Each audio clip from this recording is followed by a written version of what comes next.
susunod naman tayo, talisay. May tama sa baga. Lampas dito sa may bandang liit niya. Lampas. Tapos sumusuka na siya ng dugo. Sumusuka ng dugo. Tira muna natin yung ano niya. Sa baga. Natin kung makarecover. Hindi ko na siya kanina eh.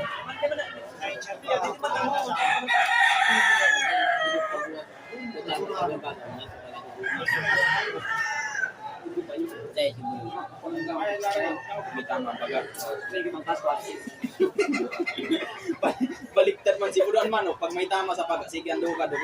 Si Budo may tama ang paga, sige ang nipis. TV yun. TV. Saan ba nagkadarap na yun? So, tama pa siya sa galiran. Tapos sa may hita.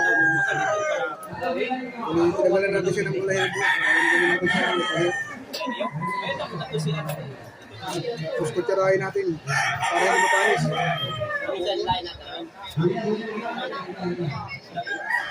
Kita mo ito na pagkulang ka nag-aawad yung di pa sabihin.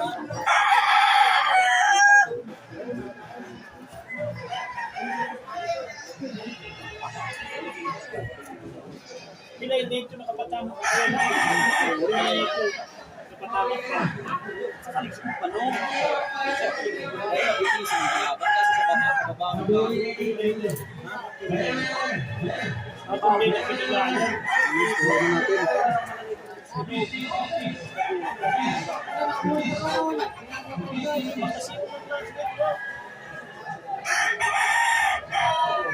Ganador na ito, naoran ng bitis.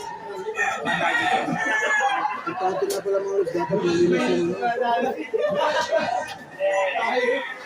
malinis yung loob ng sugat. Matanggal yung mga pubo ng titirang dugo. Para makaiwas tayo sa bangkulit o sa tinatawag na batal.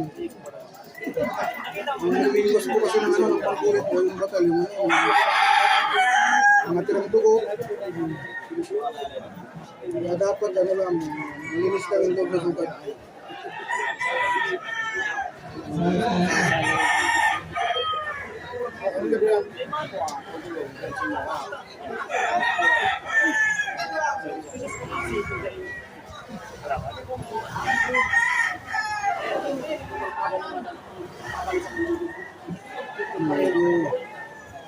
Marami-rami na rin tayo nabubulong.